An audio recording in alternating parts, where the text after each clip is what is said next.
signematales. Venían como muy candidatas, muy más cerca. Y ahí salió un artículo en Science, que bueno, se lo tengo que mandar a pedir al autor porque no hay modo, y que vuelve a proponer a las carofitas, así que no, de junio de este año. Vuelven con el tema, que bueno, lo puse acá, después vas a ver el título. Después voy a mirar un poco. Porque vos mirás los últimos papers, que son 2020, 2019, 18, los árboles filogenéticos, las que están más cerca son las signematales. Así que no sé, volvemos a programa, no sé, ahora lo voy a estudiar después bien para la parte de evolución.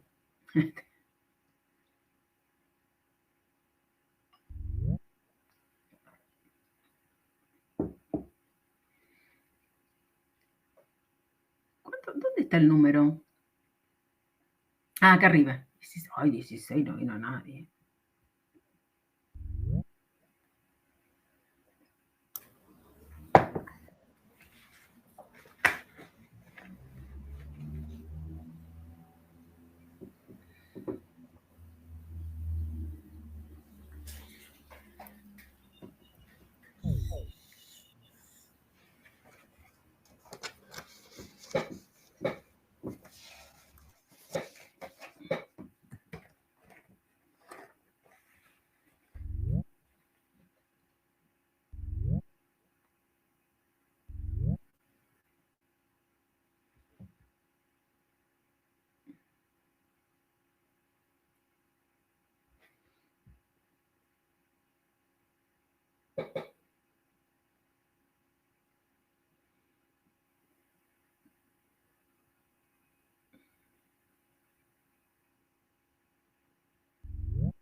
¿Y el sábado se organizó nomás la salida?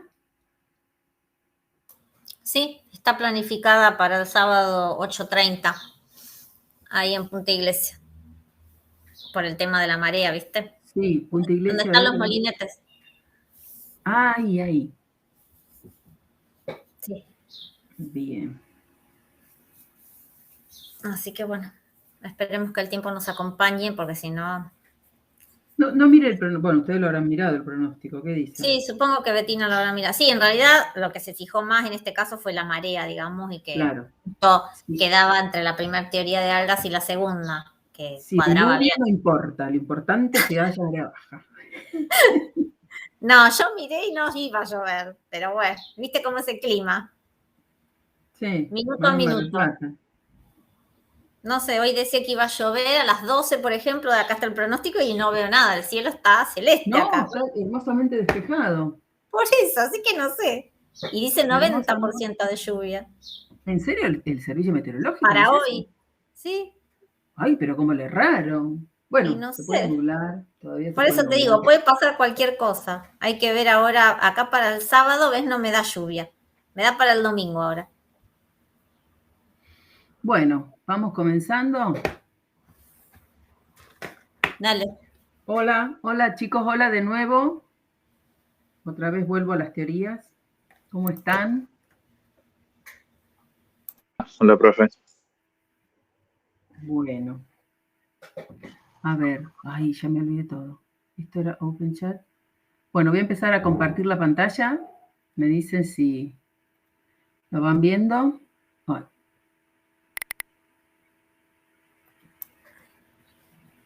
Ay. Ahí va. ¿Ahí va? Sí. Bueno, un poco para ir recapitulando y volverlos a... Porque hoy iniciamos un bloque nuevo. Ya terminamos el bloque 1, que habíamos... ¿se acuerdan que habíamos visto esta hoja de ruta que yo les presenté hace un tiempo?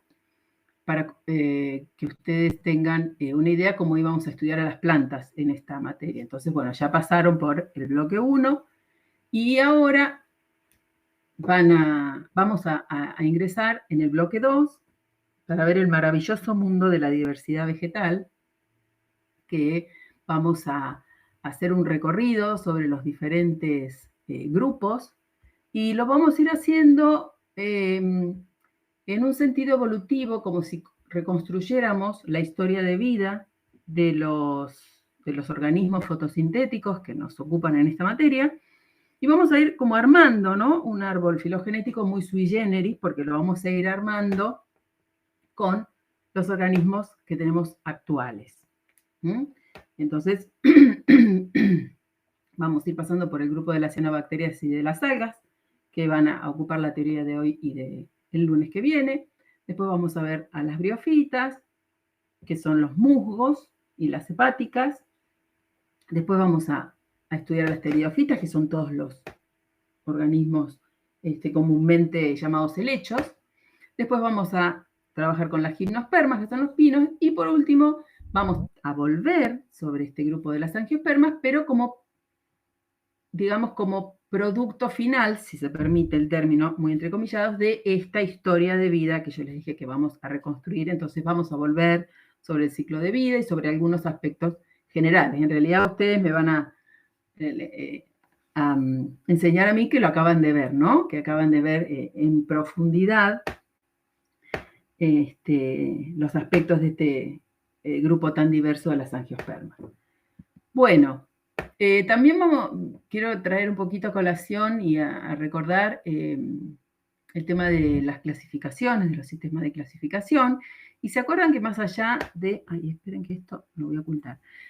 Más allá de las relaciones filogenéticas con las que se construyen los árboles filogenéticos, los sistemas de clasificación, yo también les dije que íbamos a ocupar sistemas de clasificación o grupos artificiales en la materia, como son, ¿se acuerdan? Esta filmina ya la conocen, ya la vieron, como son, bueno, las plantas terrestres, las vasculares, quienes están las plantas con semillas, las plantas con flores, digamos que esto lo reúnen todas las angiospermas. Por ejemplo, otro grupo de las algas verdes, los embriófitos, los traqueófitos, que ustedes ya conocen. Y ahora vamos entonces a plantear esta dicotomía entre cormófitas y talófitas. Cormófitas, como el modelo terminado, digamos, de las angiospermas que ustedes ya estudiaron, y que la diversidad del cormo en las angiospermas estaba indicado, estaba dado a través de la diversidad de sus órganos, ¿no es cierto? Ustedes vieron diferentes tipos de raíces, de tallos, de hojas, de flores, de frutos. Entonces, si bien siempre hablamos de un cormo como cuerpo vegetativo, la diversidad está dada de la manera como se presenta ese cormo. En el caso de las talofitas, que es el grupo que nos ocupa hoy, la diversidad justamente está dada en función de los talos. Recuerdan, ¿no? Cormófita, la definición, talófitas, definición, o sea, organismos fotosintéticos que presentan cormo o talo respectivamente, y talo como cuerpo vegetativo no diferenciado en órganos. Fíjense que es una definición que, o sea, un término que definimos por la negativa. Bueno, justamente en el grupo de las talofitas vamos a ver una gran diversidad de cuerpos vegetativos de talos, que tenemos desde organismos simples unicelulares, pasando por organismos coloniales, filamentosos, hasta llegar a este grupo, que lo vamos a ver la clase que viene, donde tenemos, bueno, formas multicelulares y muy complejas, y en la que podemos diferenciar estructuras o partes del talo que son diferentes. Bien, esto para introducir. Bueno, volviendo entonces también para ubicarnos en los sistemas de clasificación, ustedes este cuadro ya lo tienen, ya lo vieron en los trabajos prácticos. Yo aquí indiqué los grupos que vamos a ver en estas dos teorías que ocupan a las algas. Y fíjense que ocupamos el dominio bacteria y el dominio eucaria, los reinos Eubacteria, Chromista, Plantae en sentido amplio, porque después hay otros autores, ven acá, ustedes tenían indicado, de acuerdo a los autores, hay otros que hablan del reino Plantae solo a las embriófitas, y hay otros autores que hablan del Plantae en sentido amplio, donde se incluyen las algas rojas, Rhodophyta, las algas verdes, que es el Phylum Chlorophyta. Bueno, y en los otros dos reinos, Eubacteria, tenemos al Phylum Cyanobacteria, y el reino cromista tenemos a un phylum que se llama Ocrophyta, y un filum que se llama pirrofita. Estos, bueno, lo vamos a ir viendo a medida que vayamos viendo las clases. Otro aspecto que quería marcar más allá, fíjense que hablando de clasificaciones artificiales, un poco que se armó en la materia con una mezcla de diferentes autores, si bien cada autor plantea un sentido filogenético, esta mezcla entre lo podríamos tomar como algo artificial. Igual no pretendemos que ustedes lo aprendan, porque ya hablamos que los sistemas de clasificación son cambiantes a medida que avanzan los conocimientos, tanto académicos como tecnológicos, esto va variando, pero digamos siempre para tener una base de dónde partir. Este sí ya es un árbol filogenético, propuesto en el 2009 por estos autores, y fíjense lo emparentados que están acá, ¿no? Fíjense, las algas verdes y las algas rojas, emparentados con las plantas verdes, formando parte de los arqueoplástidos, y después también, o sea, todos estos son algas las que tengo acá. Fíjense cómo están distribuidos filogenéticamente.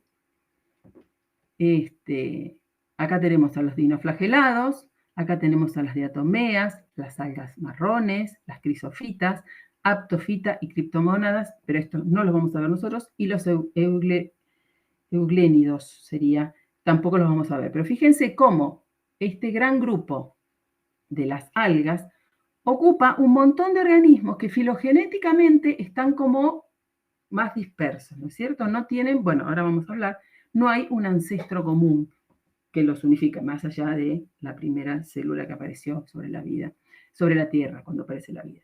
Este es otro planteo filogenético, y lo que les quise mostrar acá, fíjense que las rhodofitas, o sea, las algas rojas, y estos dos grupos de algas verdes, que son las carofitas y las clorofitas, están emparentados o en la base de todas las plantas terrestres.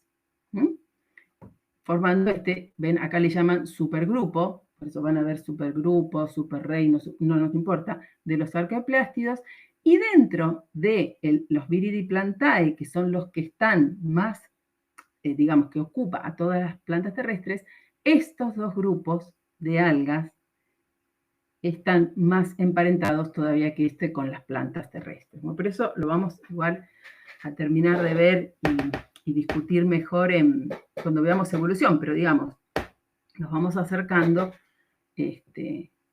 a un poco a ver cómo son o cómo están planteadas las relaciones filogenéticas.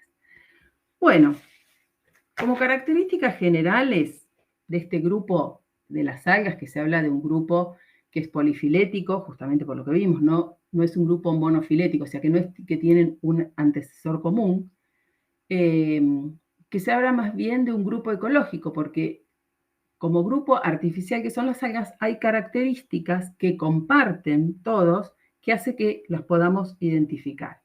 Por ejemplo, son todas talófitas, su cuerpo vegetativo es un talo. En general, las estructuras vegetativas son simples. En general, vamos a ver si un grupo, en la clase que viene, un grupo de algas que son las algas pardas, que ya ahí el talo se complejiza un poco y podemos reconocer estructuras, pero no, si ustedes ya conocen la complejidad que tienen las angiospermas, bueno, las algas no alcanzan ese grado de complejidad. Una característica muy importante de las algas que ya cuando empecemos a estudiar las plantas terrestres vamos a terminar de comprender, pero por el momento les voy a decir que una característica es que todo el contenido celular de un alga en el momento de la reproducción se transforma en estructura de reproducción, o sea, ya sea en una zona del talo o en todo el talo, la célula que va a dar origen a esporas o gametas, de acuerdo, o sea, alguna estructura de reproducción sexual, que pueden ser esporas o gametas, o asexual, que también pueden ser esporas mitóticas o vegetativas, o algún otro estructura. Lo característico es que toda la estructura se convierte en estructura de reproducción. No vamos a tener, cuando hablemos de gametangios o esporangios en las algas, ¿se acuerdan esos términos? No vamos a tener más que células reproductivas. No va a haber células estériles que estén acompañando o protegiendo a esas estructuras. Bueno, son todos fotosintéticos, aunque algunas pueden ser heterótrofas facultativas o en el caso que pueden ser mixótrofas, o sea, esos organismos que o bien pueden obtener su energía de la fotosíntesis o a través de otro organismo. Eso sería facultativo. Y otros pueden ser heterótrofas y que funcionan, digamos, obtienen su energía parasitando o incluyendo dentro de su citoplasma, de su organismo, a un organismo fotosintético. Pero, digamos, esto las agrupa, que son todos acuáticos, ya sea en ambientes marinos o en ambientes dulceacuícolas. Aunque algunas pueden vivir en ambientes terrestres como cortezas de árboles, en rocas, inclusive en la nieve o en el hielo. Bueno, esto, ¿no? Que eso es una colección de organismos desde el punto de vista ecológico muy importante y significativo. Por eso hay autores que hablan que las algas son un grupo ecológico. Bueno, esto, ¿no? Lo que los agrupa, como dice acá, es una forma de vida, que ya sea acuático y talófitas, más que una sola línea filogenética. Por eso se habla de un origen, si son organismos polifiléticos. Los talos de todas las algas comprenden, tenemos, como ya vimos, desde formas unicelulares, sencillas, hasta formas muy complejas. La taxonomía de las algas está basada en los tipos morfológicos, o sea, los diferentes tipos de talo, sus pigmentos, que van a ver que tienen, más allá de la clorofila A, después una serie de otros pigmentos accesorios muy variados, la cubierta celular, que también suele ser muy característica en algunos grupos, la presencia de células flageladas, que algunas pueden tener células con flagelos, y hay otros grupos que no poseen en ningún momento de su vida células con flagelos, y la sustancia de reserva. Una característica también de las algas es que en los cloroplastos van a leer que tienen un pirenoide, que es una estructura proteica donde se aloja, en los que tienen el pirenoide, la rubisco, que es la enzima, digamos, estrella de la fotosíntesis, que está en el ciclo de Calvin. Otra característica de las algas es que hay diferentes grupos y que tienen diferente cantidad de membranas que rodean a los cloroplastos. Son las principales productoras primarias en todas las redes tróficas de los ambientes acuáticos y son obviamente los primeros, por ser productores primarios, los primeros eslabones de las cadenas alimenticias, por lo tanto son una fuente importante de alimento para todos los consumidores primarios en los ecosistemas acuáticos. Son una importante fuente de producción de oxígeno en el planeta. Se estima que realizan el 50% de la fotosíntesis global, ¿no? Yo he leído hasta textos que hablan hasta del 90% de la fotosíntesis, mucho más que todos los bosques y praderas del planeta. Pero bueno, el dato que más encontré es que es el 50%. Y bueno, los usos de las algas en la industria son muchísimos, que ya lo vamos a ir viendo en las clases, en la clase que sigue. Bueno, con respecto a esto de las membranas que rodean a los cloroplastos, esto se habla de una endosimbiosis primaria y de una endosimbiosis secundaria. ¿Se acuerdan la teoría de Lynn Margulis de la endosimbiosis? O sea, cómo pudieron haber surgido los organismos fotosintéticos. Bueno, la teoría dice que un procariota fotosintético que tenía una membrana plasmática es engullido por un organismo heterótrofo. Entonces, y lejos de consumir a este procariota fotosintético, lo engloba en una vacuola digestiva y, digamos, lo pone a trabajar, lo pone a hacer fotosíntesis. Entonces, este cloroplasto queda con la membrana que tenía el procariota fotosintético más la membrana de la vesícula digestiva del del organismo que la engulló. Este es el caso de los organismos del filum clorofita y del filum rhodophyta, tienen cloroplastos con 2 membranas. A su vez, pudo haber ocurrido en la historia que esta célula, que ya tenía su cloroplasto, su mitocondria, su núcleo, es engullida por otra célula heterótrofa. Ay, no, perdón, cancelar. Ay, ahí está. Ahí está, perdón. ¿En dónde estábamos? Ah, acá. Esta célula heterótrofa engulle a esta y entonces, y en este caso digiere mitocondria y núcleos o degeneran, se disuelven celos.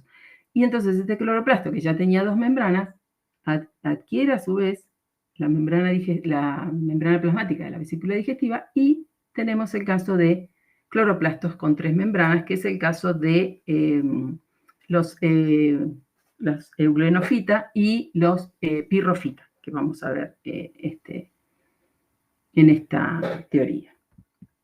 Bueno, acá esto es, no lo voy a leer ni nada, simplemente para que les quede a ustedes y volver a recordar. Fíjense, acá tenemos los distintos filum, cianobacteria, clorofita, euglenofitas, pirrofita y 2 clases de las ocrofita, no se preocupen, filum ocrofita y ocrofita y filum rhodophyta, y fíjense cuáles son los aspectos que se utilizan para su clasificación. Los pigmentos, las sustancias de reserva, si poseen o no células flageladas. ¿Qué pasó? Ay. Y qué tipo de cubierta celular tienen. Entonces, ustedes tienen acá, por ejemplo, para ver, por ejemplo, células flageladas. Fíjense que hay 2 grupos que no poseen células flageladas, que son las cianobacterias y las rhodofitas. En ningún momento de su ciclo de vida pueden tener flagelos. En cambio, en el resto se dan en las células sexuales, se pueden dar en células vegetativas, bueno, eso depende el género que estemos considerando, la especie, ¿no? Y bueno, hay también diferentes en la sustancia de reserva. Bueno, esto es la manera, bueno, para presentarles estos criterios taxonómicos que se ocupan en el grupo de las algas. Bueno, ahora para empezar a hablar un poco de los tipos morfológicos que tienen las algas, yo quería traerles, ¿recuerdan este modelo que lo vimos hace un tiempo para explicar cómo se pudo haber dado la multicelularidad en la historia de vida de los organismos fotosintéticos en particular? ¿Se acuerdan? ¿Están ahí? Sí, sí. Ah. Ceci, ¿cómo puedo hacer yo para ver algunas, o no puedo nada, ver un poquito las cámaras y veo las caras de los chicos? No, creo que no podés, Silvina. No puedo de ningún modo. No. Acá Santiago dice que sí, fue la primera o segunda clase que recuerda el ciclo. Muy bien, muy bien. Bueno, no lo vamos a discutir igual, y encima lo copié tal cual y ni siquiera está traducido. Pero bueno, la idea es volver un poco y cómo podemos explicar un poco los diferentes tipos morfológicos retomando esto. ¿Se acuerdan que Niklas, que era este botánico evolutivo que había trabajado mucho con este tema, planteaba, ¿no?, que la multicelularidad se dio cuando las células se adhirieron, se comunicaron y cooperaron y se especializaron. Entonces podíamos entender cómo de un organismo unicelular, que fue el primero que habitó en la Tierra, llegábamos a una estructura tan compleja, en este caso de un helecho, pero ustedes, insisto, han visto a las angiospermas como los grupos más complejos. Entonces planteaba, no vamos a recordar esto de nuevo, sino hablaba de adhesión. Por ejemplo, si este unicelular se dividía y quedaban adheridos, ya sea por una incompleta mitosis, que quedaban las paredes celulares pegadas, o por un mucílago, y teníamos entonces formas coloniales. Si este unicelular también, o sea, estos sí quedaban agregados. Ahora, si este unicelular quedan pegados como si fuese a continuación, formando una hilerita, teníamos una forma filamentosa. Si esta forma filamentosa en determinado momento, en lugar de dividirse siguiendo una línea, rotaba los usos mitóticos en la división, teníamos un filamento que se iba a ramificar. Y después teníamos también acá cuando ya sean filamentos, ya sean colonias, empezaba, ¿se acuerdan? La división del trabajo. Algunas células fotosintetizaban, otras tenían flagelos, entonces ahí vamos ya adquiriendo división del trabajo y por lo tanto también diferentes estructuras. Bueno, esto un poco que nos sirva este cuadro también para entender cómo a lo largo del tiempo se pudieran haber dado las diferentes formas que vamos a ver en las algas y mediante qué procesos. Bien, el resultado, o sea, como acá tenemos ya la torta lista, como en los programas de cocina, tenemos todos estos talos, ¿no? Todas estas diferentes formas en lo que son las algas, pasando de los unicelulares, en este caso flagelados, unicelulares que no son flagelados, y cuando se habla de, se les dice que son organismos cocales o cocoides. El adjetivo cocal o cocoide implica que es un organismo, no que es inmóvil, porque es llevado por las corrientes, o a veces lo que hacen, tienen vesículas de gas dentro de la célula y regulan, sacando o manteniendo más turgente la gas, regulan su movimiento en la columna de agua, pero se habla de, justamente porque no tienen flagelos, son cocales. Después acá tenemos una colonia, ¿ven? Organismos que quedaron agregados, en este caso esto podría ser un mucílago, en este caso la colonia, pero fíjense que las células de la periferia tienen flagelos, entonces una colonia móvil, y en este caso dice cenobio. Ahora vamos a ver, los cenobios son casos particulares de colonias donde el número es específico, o sea, tal especie tiene tantas células, es una característica taxonómica que tiene un número determinado de células, que es una característica específica. Después acá tenemos filamentos simples, a diferencia de los filamentos ramificados, que no hay ninguno, pero bueno, esto es un talo laminar, ¿ven? Que parece una lámina. Este talo que parece, acá tiene como unas divisiones, vamos a decir, se habla de un talo cenocítico, ya lo vamos a ver más en detalle. Este podemos hablar de un talo parenquimático y este también un talo parenquimático. Y acá con ejemplos de la vida real, vamos a decir, tenemos unicelular flagelado, fíjense estos que son cocales o cocoides. Acá tenemos una colonia, esto es un cenobio, ya vamos a ver ejemplos más claros de cenobios. Esta es la más común de las costas marplatenses, podríamos decir que es la ulva o lechuga de mar, y el talo es laminar, parece justamente una lámina. Este es un talo cenocítico, esto es un talo, y esto es un talo parenquimático. Y acá tenemos unos talos, fíjense, filamentosos. ¿Ven? Acá están las divisiones de cada célula, se pueden ver. Y lo que ven acá en verde, que tiene una forma así helicoidal, en este caso es el cloroplastos de este grupo de algas, que es particular, ya lo van a ver con más detalle en el trabajo práctico. Con suerte en la salida del sábado vamos a poder ver algunos ejemplos de algas clorofitas, de algas verdes. Por ejemplo, lechuga de mar seguro va a haber. Seguro. Filamento y alguna alga roja. Pero filamento no sé, porque estas son de agua dulce. Estas en particular que están acá en la foto son de agua dulce. No sé, filamentoso que habrá marino. Pero bueno, ya... Bueno, nos sorprenderá el sábado las cosas de marea, a ver qué hay. Exacto, lo que seguro va a haber coralina, pero la vamos a ver ahora. Bueno, acá vamos ya con los ejemplos en particular y con ejemplos de la vida real, digo. Unicelular cocoide. Estas se llaman clorela, es una alga verde. Estas son de una familia que se llama Desmidiaceae, son algas verdes también. Y fíjense, aquí tienen esta forma, y fíjense que aquí se están reproduciendo vegetativamente. ¿Ven? O sea, a partir de ella generan un organismo igualito. O sea, se regeneran, digamos, de uno quedaron, cada mitad regeneró la parte que le falta y tengo dos. Y estas, que son un grupo de algas muy importantes, que la vamos a ver la clase que viene, que son las diatomeas. ¿Han oído hablar de las diatomeas? Bueno, la vamos a estudiar con detalle, la vamos a ver la clase que viene, que seguro, si toman una muestra de agua, claro, el tema es el microscopio. Si toman una muestra de agua y la guardan el sábado, que por ahí les pueden indicar, en algún momento se puede ver, ¿no? Sí. Y quizás cuando tengamos el encuentro, pero más adelante, en noviembre, hay que preguntarle a Betina a ver cómo lo podemos conservar a la muestra esa y por ahí se puede observar en ese encuentro Claro, que tengamos en noviembre. lleven frasquitos y eso, y por ahí se puede llevar un fa o algo, ¿no? Para ponerles y conservarlas. Sí, hay que preguntarle a Betina en qué, porque en fa no Bueno, se conservan, creo, en otro líquido.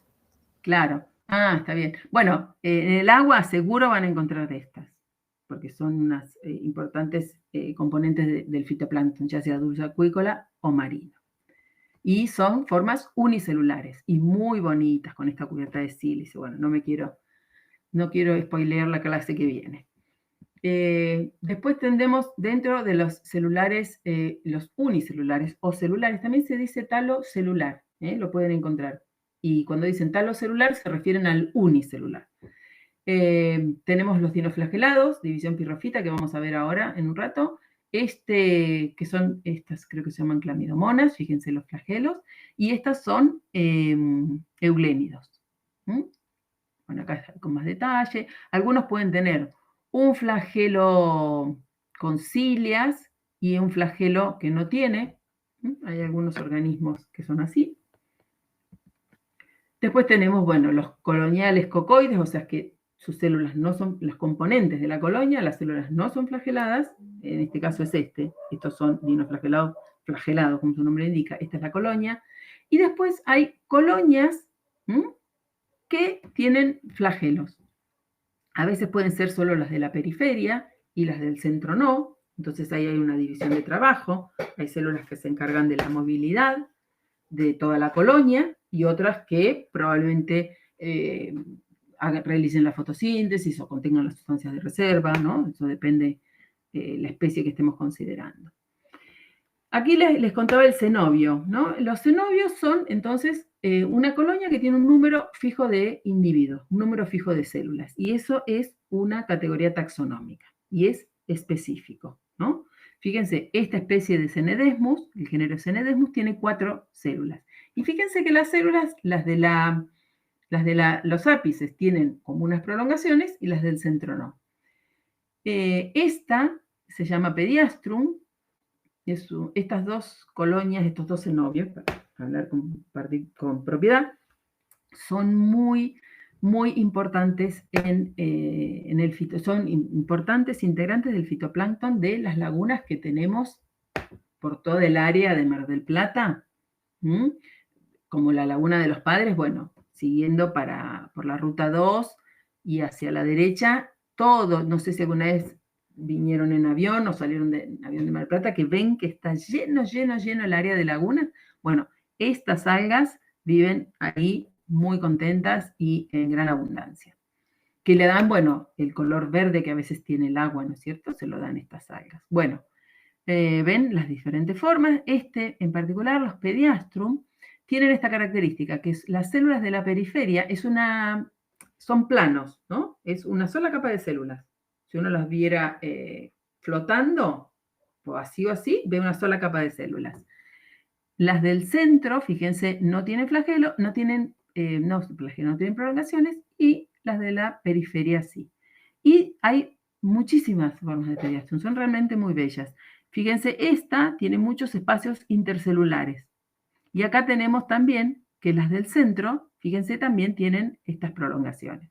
Bueno, esta es otra, Cosmarium me parece que se llama, bueno, no me acuerdo. Bueno, otro tipo entonces de talo, otro tipo morfológico. Tipo de talo o tipo morfológico los vamos a usar como sinónimos, ¿sí? Cuando hablamos de tipos morfológicos, hablamos de celular, cenobial, ¿sí? O tipos de talo, es lo mismo. Bueno, el cenobial flagelado, acá tenemos, ¿ven? Las células acá tienen flagelos, lo mismo. Y aquí, bueno, estos son talos o tipos morfológicos filamentosos, o sea, ¿se acuerdan? Las células van creciendo en los ápices y van quedando unidas y formando una hilera, que por supuesto están interconectadas, ¿no? Ven acá, cada una de estas divisiones, bueno, acá están, cada una es la célula. Y acá tenemos cómo se van reproduciendo. Estas dos también, estos dos tipos de algas que son de la familia de las Syngnematáceas, orden Syngnematalus, bueno, no importa, también son, junto con Pediatrium licenedesmus, importantes integrantes de la comunidad algal de estas lagunas de aquí, de la provincia de Buenos Aires, de la llanura pampeana. Y estas, bueno, después lo vamos a ver un poco más, ver más adelante, pero estas algas en particular de esta familia, hay autores que las proponen como los organismos fotosintéticos más emparentados con las plantas terrestres. Los que están más cerca, los que comparten un montón, como que son el último antecesor del cual se derivó la línea que colonizó la Tierra. Bueno, este filamento, como ya les dije, se puede ramificar. Hay un cambio en el uso mitótico, en la división, y el filamento empieza a crecer a 90 grados o a otros ángulos, manteniendo el eje. Fíjense, acá tenemos filamentos ramificados. Y aparecen, fíjense, como si fuesen una pelota así como espumosa. Se ven así, por lo menos Quitofora, este género. Acá van a ver la palabra homotrico o heterotrico. Justamente estos, sobre todo en los ramificados, aunque se puede dar en los filamentosos simples, en general pueden ser de vida libre, ¿no? Que andan también, ¿no? Los lleva la corriente de agua. En el caso de los ramificados, aunque también se puede dar en los otros, pero es más común acá, se produce una diferenciación. Puede pasar que los filamentos de la base se ponen de alguna manera, ¿no?, horizontal y pueden funcionar como anclaje al sustrato y después tener un talo formado por filamentos que quedan erectos. Entonces, como puedo distinguir de alguna manera dos tipos de filamentos, uno pegado al sustrato y que a veces cumple la función de anclaje, y otros filamentos que crecen verticales y probablemente haya división de trabajo y estos sean los que fotosintetizan y los otros los que hacen la sujeción de las algas al sustrato, se habla de talos filamentosos heterotricos. Heterotricos, dos tipos de filamentos. Y cuando hablan de homotricos, es un solo tipo de filamento. O sea, todos los filamentos del alga son iguales. Bueno, ahora tenemos otro tipo de talos que son los talos cenocíticos o sifonales. Y estos se producen cuando hay, digamos, la mitosis, hay cariocinesis, pero no hay citocinesis. ¿Se entiende? Entonces se multiplican los núcleos, pero no así los citoplasmas. Digamos, es un gran citoplasma con un montón de núcleos, multinucleados. Y solo se produce, supónganse, un septo en la base cuando esta porción del talo va a generar estructuras de reproducción. Entonces ahí se septa y esto entonces después puede producir esporas o gametas y se liberan. Pero si no, todo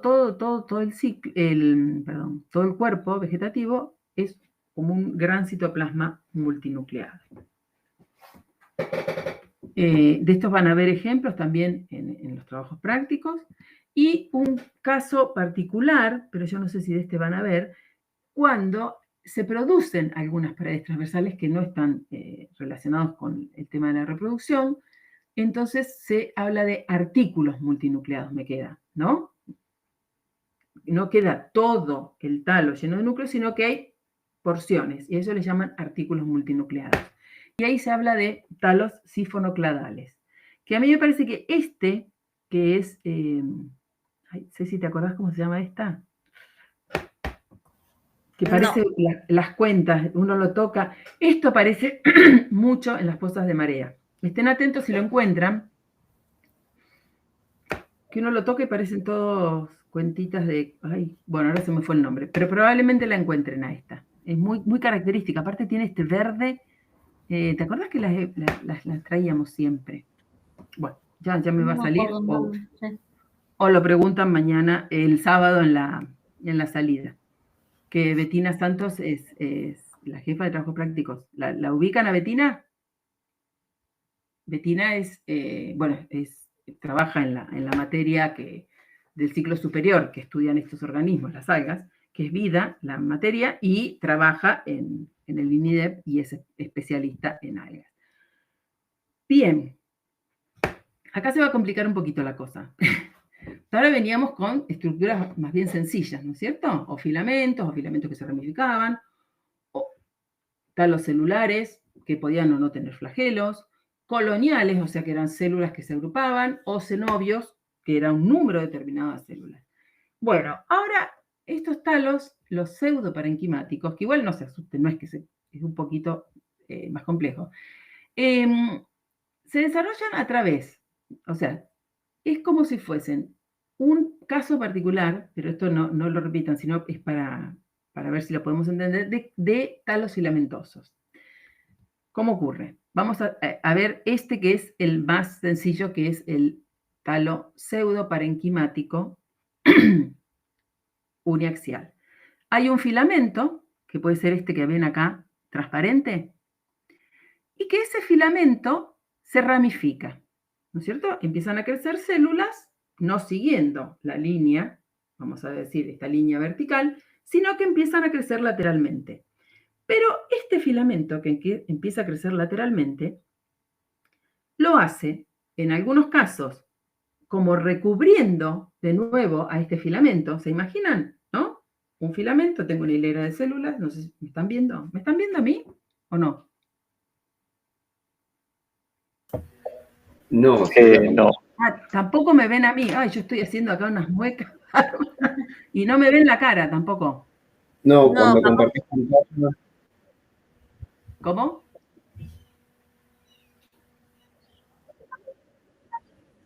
Ay, caramba. O Bueno, puede ser tu conexión o puede ser que eliminaste la cámara. ¿La eliminaste a la cámara? y no sabía cómo se elimina. Yo compartí pantalla. No, entonces Bueno. debe ser tu conexión. Ah. O sea que ustedes no ven si yo hago un ademán, no me ven a mí directamente. No, ahora no. Fíjate si abajo tenés la camarita tachada, por las Y no, dudas. porque yo tengo la pantalla completa de mi PowerPoint. Claro, bueno. Ay, 2 años casi haciendo cosas virtuales y todavía no sé cómo manejan. Bueno, a ver, sin verme a mí, ¿cómo podemos hacer para que me vean? ¿Existe ¿no? A ver. No, es una cuestión de conexión. Si tu conexión está baja, No, pero no es baja. A ver, se apaga. ¿cómo salgo de acá? Ahí está, esperen. Acá, vengo acá de nuevo. Vengo acá. Ahora ustedes están viendo, ahí claro, ven esa pantalla. O sea, ven mi nombre y ven ahora que estoy hablando por esto, ¿no es cierto? ¿Están viendo lo mismo que yo? Claro. Ay, a ver, y si pongo acá, no, dices, acá lo tengo tachado, Ceci, dice Start Stop Cámara. Si lo pongo. Y bueno, ponelo. A ver. No, es que no me. A ver. No. Bueno. Ahí está, ahí me ven. A ver, entonces ahí estoy. Esperen, que ahora ¿a dónde tengo yo? Acá. Pero ahora tengo que compartir pantalla. A ver, ahora que ven. Ahora sí. Profe. Ahora te estamos viendo a vos y a la pantalla. Y les quito mucho yo con mi imagen porque si no la saco. No quitas mucho. ¿No? No. Chiquita, me ven por ahí. Sí, te vemos abajo a la derecha. Abajo a la derecha. Pero yo no me veo, ni los veo.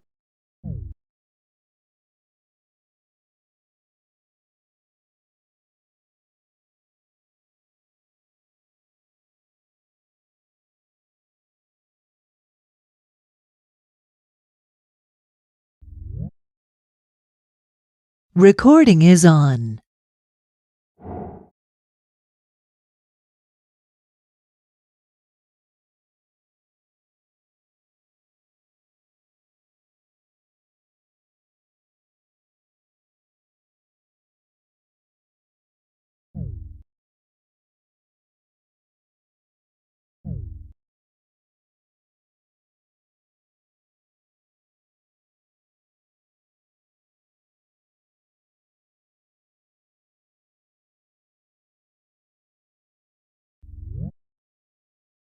Recording is on.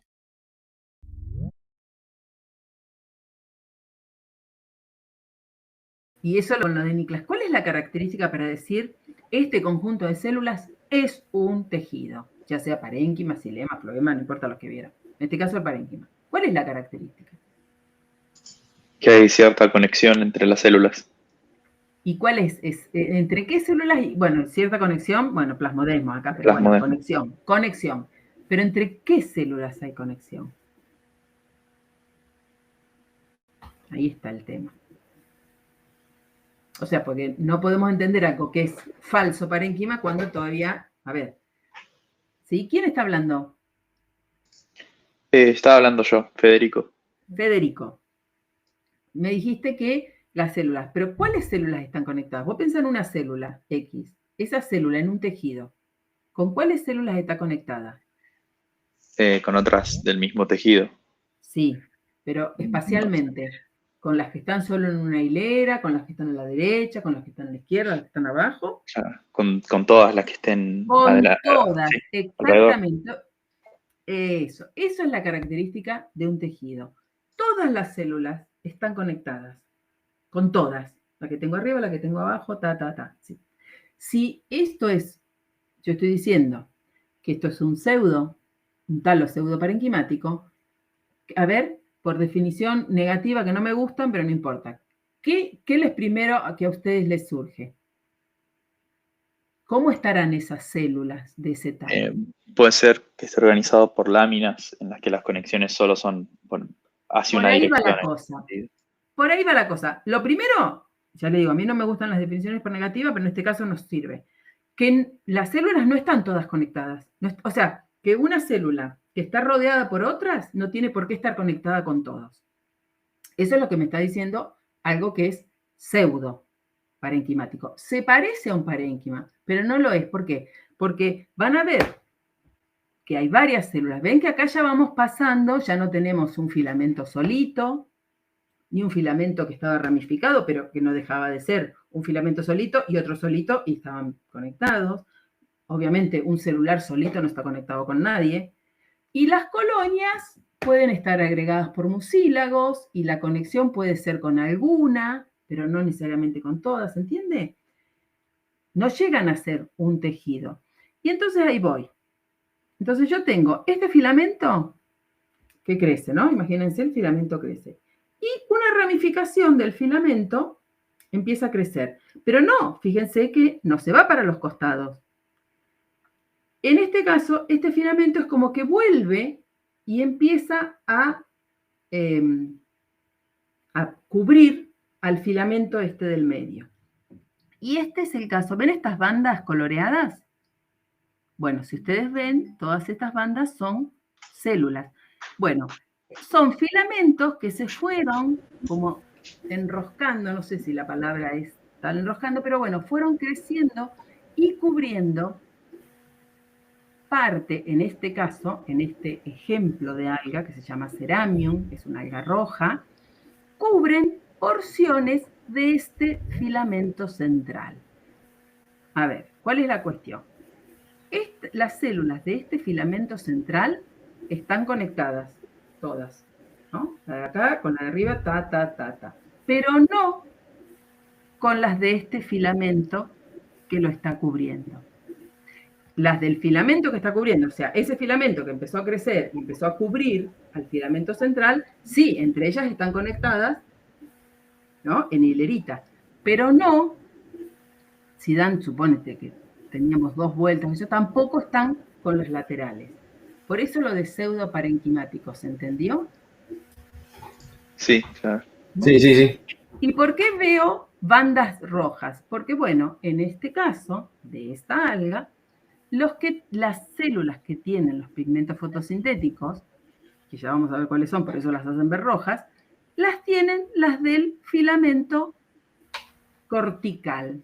Se habla a veces de filamento, van a escuchar un filamento o varios, no importa, central, y filamentos como corticales. ¿Por qué? Porque hacen como una corteza al filamento central, pero no están conectadas. Por eso dicen es pseudoparenquimática. Cuando ustedes las vean, probablemente encuentren de esta el sábado.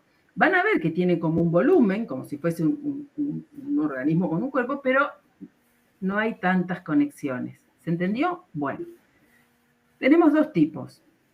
Bueno, el uniaxial y el multiaxial. ¿Qué diferencia? En el uniaxial, el filamento del centro es uno solo.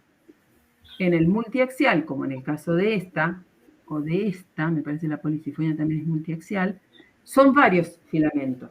Pero también la característica es que estos filamentos del centro, que tengo muchos, las células están conectadas en el sentido del filamento, pero no con el filamento de al lado. Imagínense como un paquete de fideos. Cada fideo es un filamento, pero entre ellos no hay conexión. Pero uno lo ve y parece un cuerpo como un sólido, pero eso es lo de pseudoparenquimático. Hay unos casos muy particulares, por ejemplo, en el caso de policifonia, las células del filamento que se ramificó no es que se enroscó así como en vamos a decir, sino que empiezan a crecer como paralelos al filamento central o a los filamentos. No me acuerdo si policifonia es multi, pero no importa. Y le hacen como todo una corteza, todo a lo largo de ese filamento. Pero entonces, de nuevo, entre el filamento central y esta corteza del filamento, de los filamentos que empezaron a crecer ramificados, no hay conexión. Este es un caso particular, que es un grupo de algas, bueno, no importa el orden, la familia, las coralinas, por ejemplo. ¿Qué pasa? Acá, fíjense, en estas como articulaciones, se podrían ver, y de hecho, si tuviésemos el microscopio se ven, son muchos filamentos. O sea, este es un talo pseudoparenquimático multiaxial. ¿Por qué? Porque en el centro hay muchos filamentos. Y los filamentos que empezaron a crecer ramificados y corticaron o hicieron como la corteza de estos filamentos centrales, además sintetizaron, toman carbonato de calcio y se calcifican. Entonces le hacen como una coraza que de hecho parecen o se confunden, si uno no conoce de algas, con los corales. Y de hecho hay un género, bueno, acá no puse ninguna foto, pero ya lo vamos a ver en la clase que viene, que se llama coralina, porque parece un coral. Son rígidos al estar. Los filamentos, entonces, que cortican, que cubren, los que crecieron paralelos, llenos, todas sus células, precipitan carbonato de calcio, lo hacen como una estructura durita. Ese probablemente también encuentren el sábado en las pozas de marea, no esta, que se llama Bosciela, sino una variante de coralina. Sí. Coralina seguramente vamos a ver, y policifonia también, que parece como un plumerito rojo. Sí. ¿Vos te acordás policifonia si es multi o uniaxial?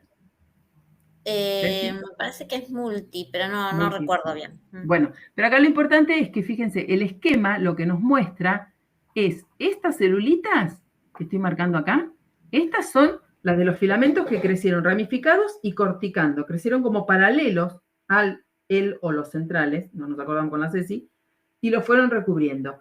Y también esta alga es roja y las células de los filamentos que cortican, que crecieron paralelos, son las que tienen los pigmentos fotosintéticos.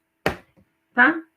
Lo de pseudoparenquimático, porque parece un parénquima, pero no lo es, porque justamente la característica es que no están conectadas todas con todas. Solo la de los filamentos en hilera. No la de los filamentos, no lateralmente. Bien, una pregunta, profe. ¿Las conexiones que sí se dan en la hilera son también como lo de los plasmodesmos en las plantas que ya vimos, o son distintos? Son conexiones citoplasmáticas, o sea, el citoplasma pasa. Lo que yo no sé si la estructura, sí, a nivel de pared celular es la misma.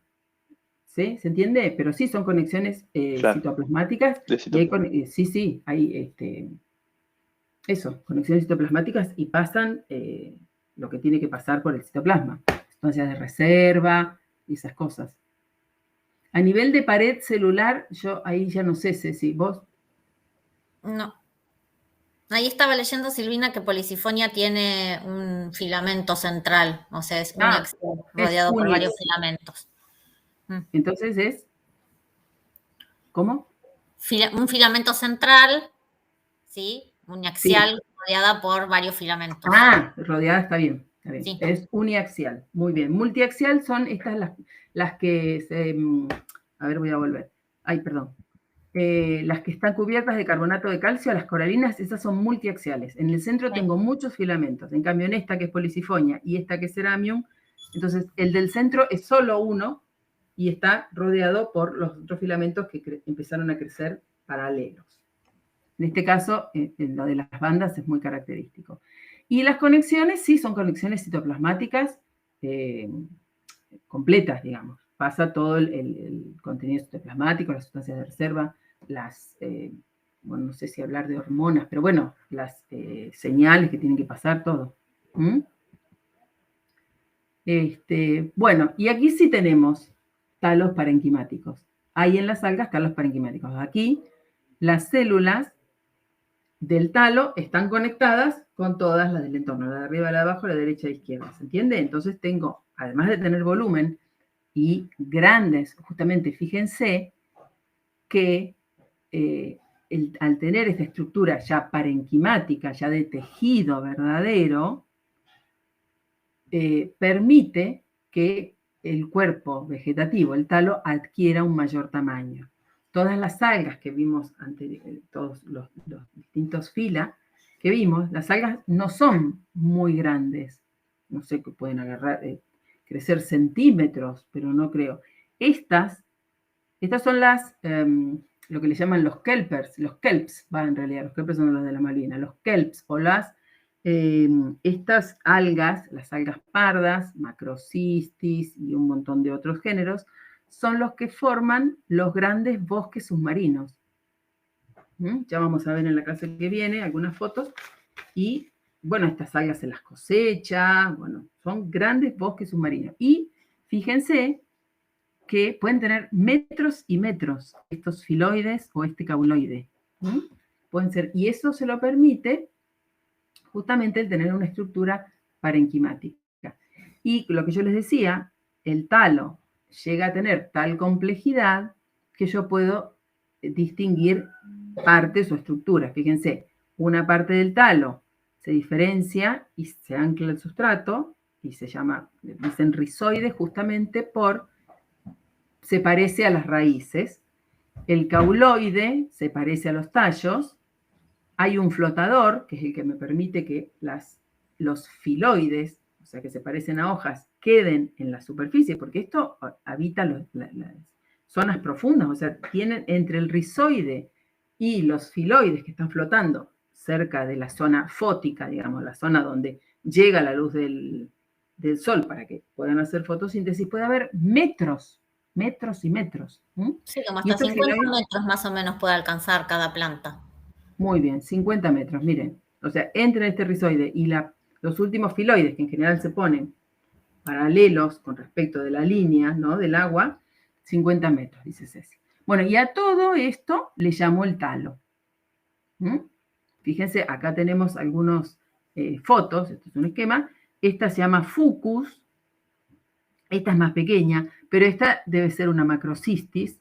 Fíjense los flotadores y fíjense los filoides, lo grande que son. Y son llamadas algas pardas porque, bueno, si volvemos al cuadro comparativo, tienen un pigmento accesorio que las hace ver pardas, como las algas rojas, además de tener clorofila A, tienen un pigmento accesorio que las hace ver rojas. Bueno, eso en cuanto... ¿Van bien? Con respecto de los tipos de talo, vieron qué diversas que son, ¿no? ¿Vamos bien con las formas de las algas? Sí, profe. La flauta, ya es la una. Yo las dos tengo otra clase. Bueno, aspectos de la reproducción en general de las algas. Las algas se pueden reproducir de manera asexual y sexual, ¿no? Como vimos en general para los organismos fotosintéticos, como ustedes ya vieron también en las angiospermas. Y tenemos fragmentación del talo, o sea, una parte del talo, en este caso, bueno, ¿se acuerdan el ejemplo que vimos de esta alga que se dividía y regeneraba el pedacito? ¿no? En la otra diapositiva, bueno, eso es un tipo de reproducción asexual.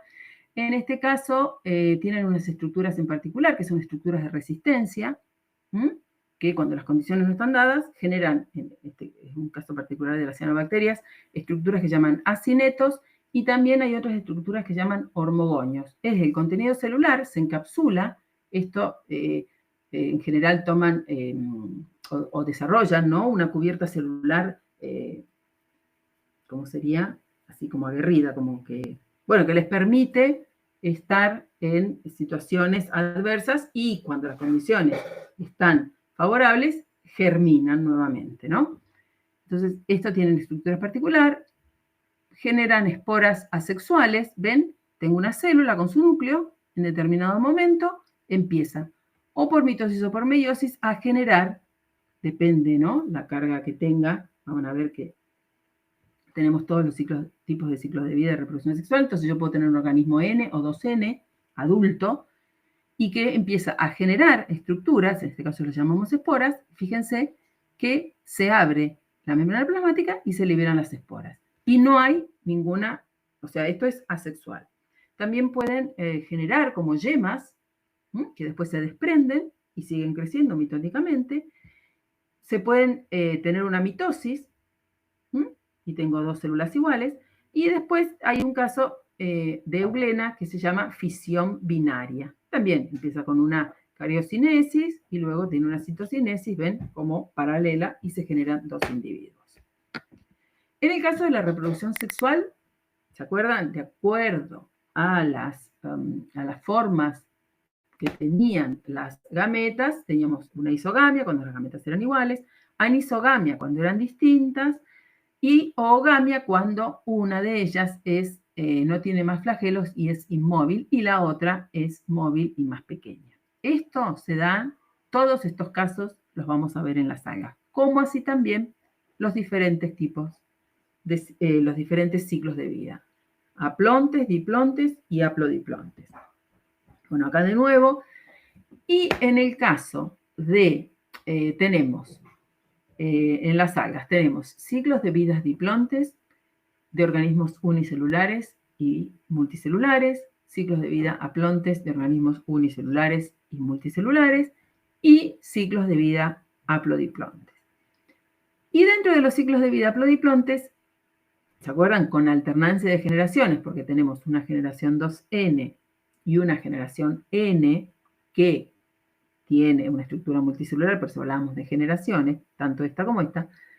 Estas dos generaciones pueden ser iguales y tenemos un ciclo de vida, bueno, con la alternancia de generaciones, isomórfico, o sea, las dos generaciones, gametofito y esporofito, son iguales a simple vista, o heteromórfico, donde esporofito y gametofito son completamente distintos. Vamos a ver, eso lo van a ir viendo en cada trabajo práctico, con cada, cuando vean en detalle los ejemplos a nivel de género. Acá les puse algunos ejemplos como paradigmáticos. Por ejemplo, un ciclo de vida aplonte de un organismo unicelular es el de Clamidomonas.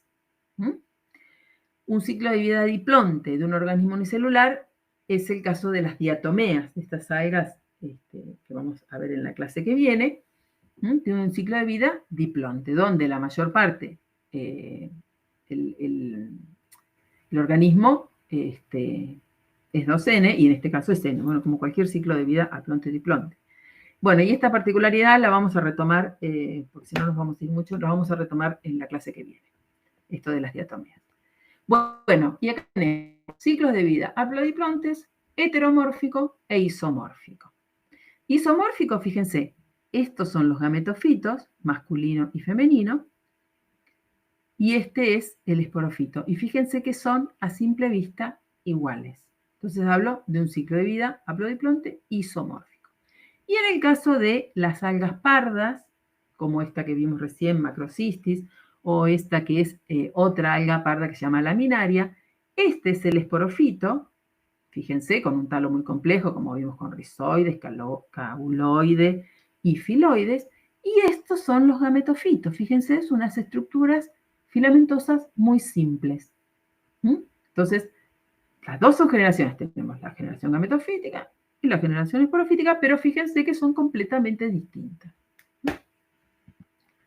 Bueno, esto como característica, digamos, general de las algas. Igual, insisto, en los trabajos prácticos van a ir viendo ejemplos particulares y viendo bien los ciclos y los nombres y viendo cómo son los esporangios y los gametangios y dónde se producen y tal.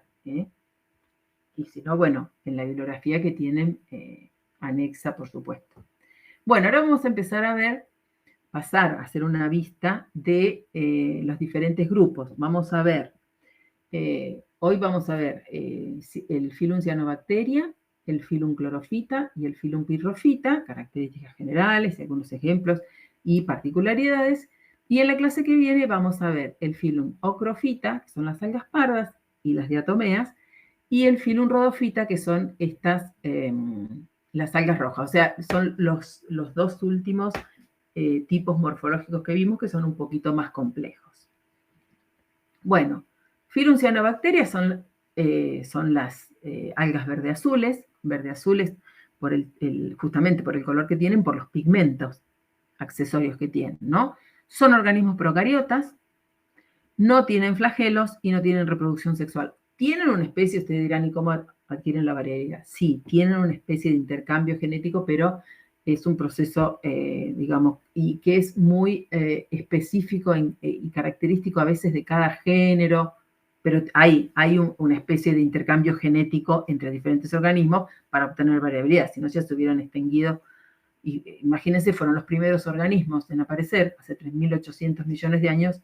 Si no hubieran tenido recombinación genética, ya no estarían más. Bueno, como pigmentos tienen clorofila A, por supuesto, como todos los organismos fotosintéticos, y tienen pigmentos accesorios que son las ficobilinas y las ficobirinas, ficoritilinas y ficocianinas, que son los que les dan el color azulado. Como sustancia de reserva tienen una sustancia que se llama amilopectina, que es similar al glucógeno. ¿Se acuerdan del glucógeno? ¿Qué es el glucógeno? La sustancia de reserva de los animales. ¿Se acuerdan? El hidrato de carbono complejo. En las plantas hablamos de almidón, en los animales hablamos de glucógeno. Cubierta celular. Pueden tener una vaina mucilaginosa y una cubierta formada a veces hasta por 4 membranas. Además de su membrana plasmática, claro. Tipos morfológicos que ocupan o que podemos encontrar en las cianobacterias: unicelular cocal, solo, porque se acuerdan que no tienen flagelos, y colonias, que pueden estar desordenadas, pueden ser colonias planas, pueden ser colonias cúbicas, y pueden estar formando tricomas o filamentos y recubiertos de una vaina. O sea, pueden quedar las células unidas, vamos a ver ejemplo, unidas por un mucílago.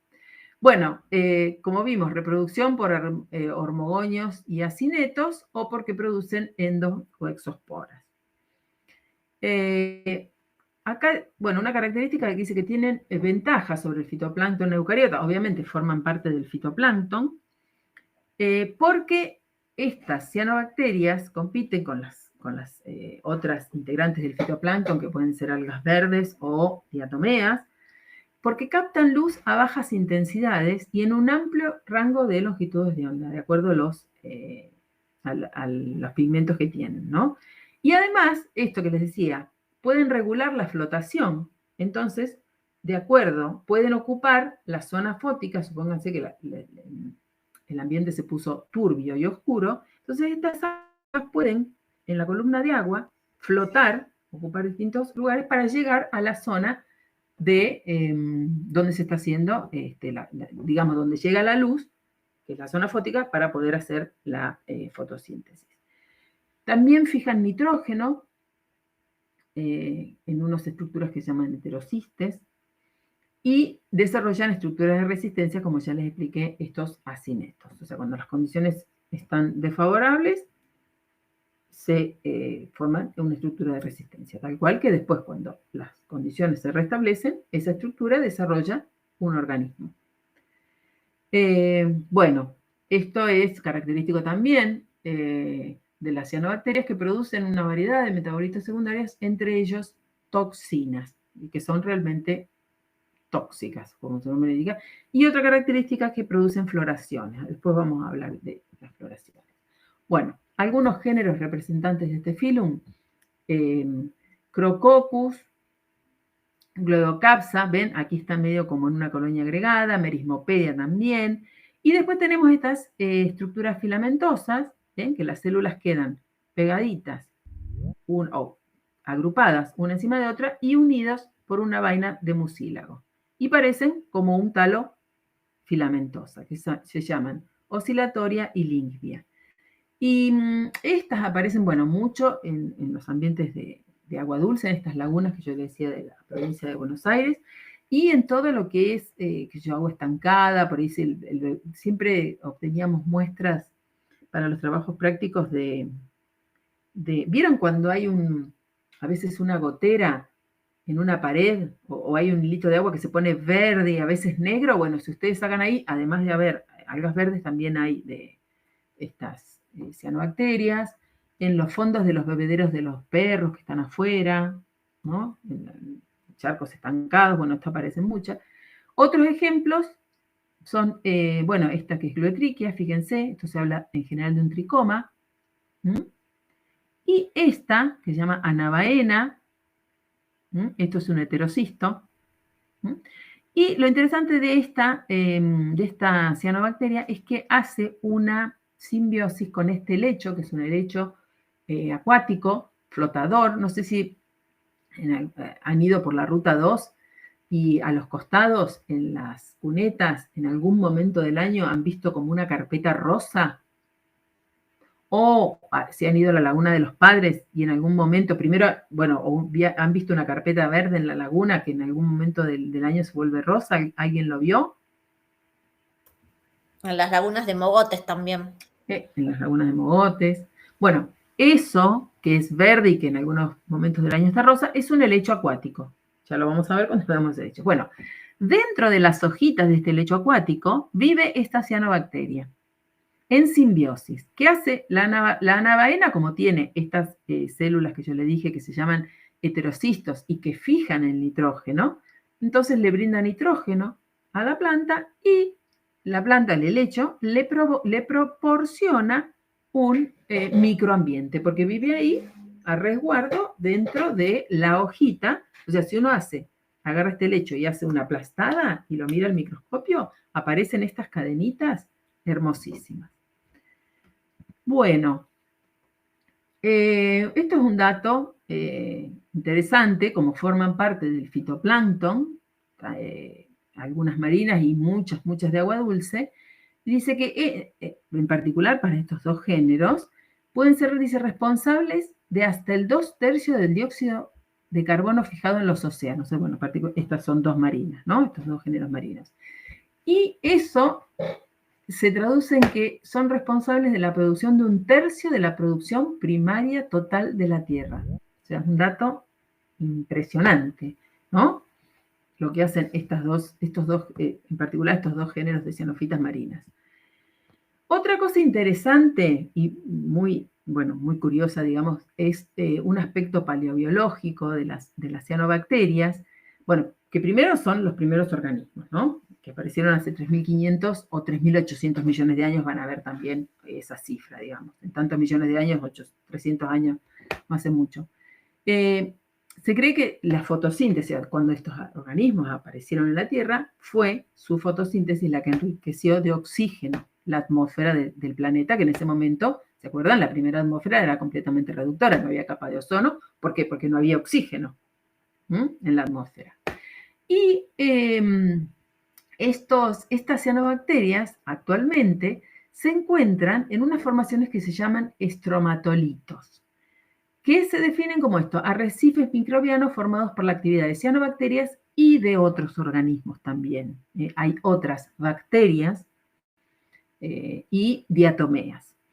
Dice que alrededor de 2.000 millones de años los estromatolitos cubrían las aguas poco profundas del océano, como estaba configurado el planeta, y todas, imagínense, esos océanos poco profundos, recubiertos o forrados en su fondo con estromatolitos, estaban bombeando oxígeno a la atmósfera y ayudando a cambiar la configuración. En Argentina hay ahora viene una diapositiva, en la laguna de Socompa, que está en la Puna Salteña, en la base del volcán Socompa, se produjo hace relativamente poco, en el 2009, un hallazgo de una cantidad de estromatolitos, o sea, una comunidad, podríamos decir, de estromatolitos en esta laguna, que conviven estromatolitos fosilizados, porque como que van creciendo en capas, y estromatolitos vivos. Este es acá les puse ¿cómo es? El link, si quieren, esto es no puse la del artículo porque, bueno, les puse un artículo del diario El Mundo de España, donde el título dice: las formas de vida más antiguas del planeta habitan en un lago argentino. Esta investigadora, María Eugenia Farías, descubrió en esta laguna, este es el volcán Socompa, esta es la laguna, estas formaciones de estromatolitos, y justamente por las características que tiene, esto está a 3.500 metros de altura. Entonces, las características que ahí está en este ambiente, como por ejemplo, índices de radiación de ultravioleta en valores extremos y hasta perjudiciales para cualquier tipo de vida, o sea, para el ADN de formas de vida, temperatura media de invierno de -3 y de verano de 5, presión de oxígeno que es casi la mitad de la que se encuentra a nivel del mar. Entonces, estas condiciones se asemejan a lo que se especula que han sido las condiciones primitivas, o sea, cuando la vida apareció en el planeta. Entonces, esto es como tener un laboratorio del tiempo, digamos, ¿no? Un laboratorio de estas formas que se mantienen igual, el paisaje, o sea, las condiciones las puedo asemejar a estas condiciones primitivas, entonces puedo estudiar cómo pudieran haber sido estas formas de vida hace 3.800 millones de años. Y lo que dice esta científica, bueno, hay una charla TED, si ustedes ponen María Eugenia Farías estromatolitos, les aparecen un montón de datos, de publicaciones, de charlas, bueno, porque fue un hallazgo realmente muy importante en el mundo. Y ella lo que cree es que a pesar de estas condiciones, lo que permitió el desarrollo de estos estromatolitos fueron justamente las aguas termales, a causa que están entre 20 y 24 grados, que es por la geotermia del volcán. También otra cosa importante es que 1/3 de los organismos encontrados conviviendo, ¿no? Formando parte de estos arrecifes que son los estromatolitos, aún no han sido descritos y hasta hablan de 2 linajes nuevos. Y bueno, en estos estromatolitos, además, ya les digo, de tener estas cianobacterias, tienen bacterias y tienen diatomeas, ¿no? Hay una interacción muy interesante y, bueno, se postula que al hacer las cianobacterias como una coraza, pudieron proteger a las diatomeas, bueno, de la radiación UV, bueno, hay un montón de especulaciones, pero bueno, esto es un hallazgo que tiene que ver con cianobacterias. Otra cosa interesante de las cianobacterias es, como decía, que producen floraciones. Las floraciones son cuando se dan condiciones ambientales de altas temperaturas, buena disponibilidad de luz y nutrientes, y en un sistema muy eutrófico, o sea, un sistema acuático que tiene ya mucha materia orgánica, justamente por los nutrientes, las cianobacterias se empiezan a reproducir rápidamente, sexualmente, así, violentamente, y producen lo que se llaman las floraciones. Esto de la reproducción sexual masiva y rápida, se aplica a todas las algas, se aplica a los dinoflagelados, van a ver a las clorofitas. Bueno, en las cianobacterias, no sé si alguna vez vieron, en realidad esta foto no le hace mucho honor a las floraciones porque se las ve como si fuese una mancha de pintura aceitosa en el agua y tienen unos colores fluos. Yo he visto unos turquesas y unos verdes fluos. ¿Saben dónde? En los diques de Córdoba, ¿vieron estos que le llaman reservorios? Bueno, donde indican y se forma un lago para aprovechar la energía hidráulica, digamos, para producir energía eléctrica. Bueno, no están muy sanos estos reservorios de agua. Yo en el lago San Roque hace unos años, en Córdoba, vi un verde fluo. ¿Conocen el embudo del San Roque? ¿Alguno fue? ¿Conoce? El dique San Roque en Carlos Paz, Córdoba. He visto fotos que tiene un famoso embudo, ¿no? Sí, profe, yo fui, pero hace mucho tiempo, mucho no me Bueno, acuerdo. de ahí toma agua la ciudad de Córdoba. Y están de cianobacterias hasta acá. O sea, no es muy bueno. Bueno, ahí yo vi unas floraciones, pero eran verde fluo, bueno. Sí, de hecho el lago está prohibido bañarse por esas contaminaciones de esas floraciones y demás. Tremendo, tremendo. Bueno, entonces esto de las floraciones de las cianobacterias. Aquí en la llanura pampeana, estas lagunas que yo le decía, si alguna vez tuvieron la oportunidad de viajar en avión o llegar o salir de Mar del Plata, que ven que esta zona está llena de lagunitas, y en general toda la llanura pampeana, ¿no? Lo que es centro-sur de Córdoba, centro-sur de Santa Fe, un poquito de San Luis y La Pampa, el oeste, bueno, y toda la provincia de Buenos Aires es la llanura pampeana. Las lagunas de la llanura pampeana tienen un nivel eutrófico que no está visto en otro lugar del mundo por los contenidos de nutrientes y de clorofila A que tienen. Este es un estudio que realizaron unos limnólogos de la UBA, es del año 2019, y lo que ellos hicieron, este mapa muestra tienen datos de lagos, de sistemas, ya sean arroyos, ríos, estos reservorios o lagos artificiales por los diques o lagos naturales, desde el año 1945 al 2015, ¿no? De cómo estaban estos sistemas.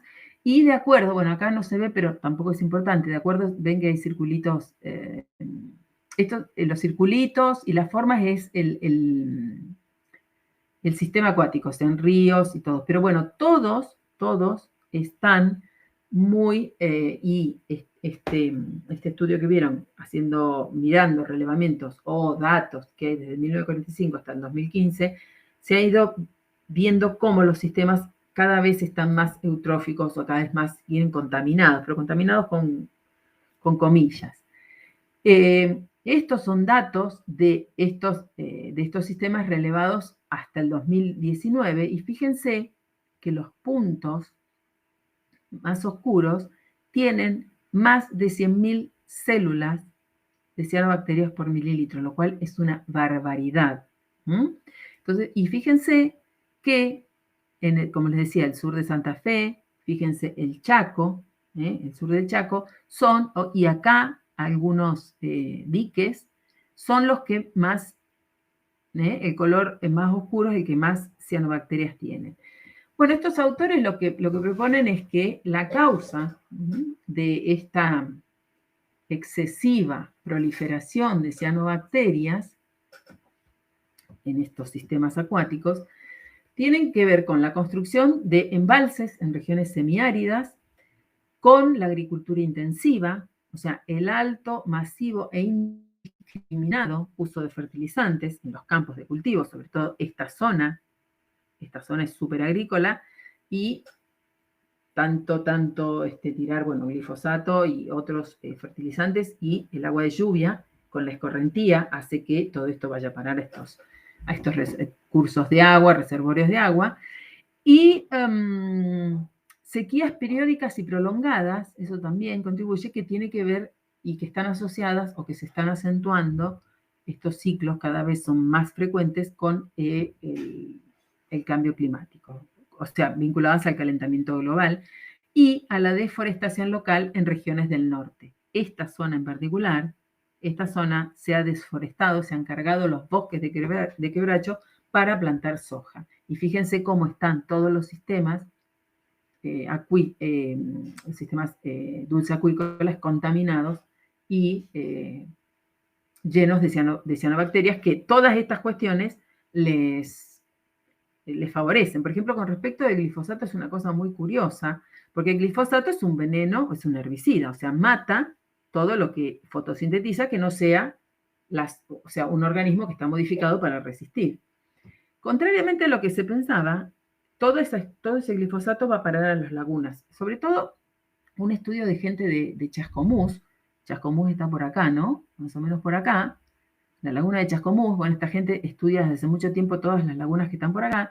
Y lo que empezaron a ver es que estas lagunas tienen justamente, por eso el dato es de ellos, que las lagunas pampeanas son los más eutróficos del mundo, empezaron a registrar un incremento de cianobacterias, pero espeluznante. Y lo que vieron es que cuando entra el glifosato a los cuerpos de agua, a estas cianobacterias, no me acuerdo del género, pero bueno, es una especie de cianobacteria, lejos de matarla, ¿qué hacen estas cianobacterias? Lisan la molécula de glifosato, o sea, la parten y se comen el fosfato. Y eso las pone gordas, rechonchas y divinas, porque los están alimentando. Entonces, eso hace que se dispare todo el contenido de clorofila A que tienen estas lagunas, ¿no? Una cosa curiosa. Bueno. Y sin ir más lejos, acá la tenemos a María Victoria Martín, ¿la conocen? ¿Quién trabaja con María Victoria en la mesada? ¿No tenemos a nadie acá? Bueno, María Victoria Martín trabaja... Justo estoy acá. ¿Cómo? Justo estoy acá. ¡Ay, María Victoria! Escuchando súper interesada. Bueno, yo casi que te iba, digo, ay, ¿la puedo poner o no la puedo poner? Digo, pero esto es público, este es conocimiento público, es bien para la humanidad, entonces yo estoy súper interesadísima con todo lo que estás diciendo. Escúchame, yo no voy a explicar esto. Explicáselos vos un poquito a los chicos, sin demasiado detalle porque no tenemos tiempo, pero contanos vos, miren qué bien, tenemos a la protagonista. No me la quería perder. Bueno, a ver. Justo con lo que estabas diciendo, exactamente, estuvimos viendo, desde el 2018 hubo una gran mortandad de peces en la Laguna La Brava, ¿sí? Acá nomás, ¿sí? En Balcarce. Y una gran floración hubo en el 2018 en donde habían, vos dijiste, que 100 millones de células, 100.000 células era un montón. Bueno, vimos 1 millón de células, imagínate, en ese momento. Bonita. De Plantotrix, ¿sí? Ajá. Plantotrix, nosotros en estos momentos no tenemos la capacidad de medir toxinas, pero sí la cepa es toxígena. Es decir, nosotros extraemos el DNA y vemos la posibilidad de si tiene los genes para producir la toxina. Y vimos que las cepas que habían en ese momento, que en este bloom importantísimo, podían producir sacitoxinas, que es una toxina paralizante, y microtoxina, que es una hepatotoxina y muy importante. Menos mal hicimos alertas, semáforos, y vino la pandemia. En estos momentos no hay floración en la laguna, y el sábado nos vamos a hacer una charla con los vecinos, ¿sí?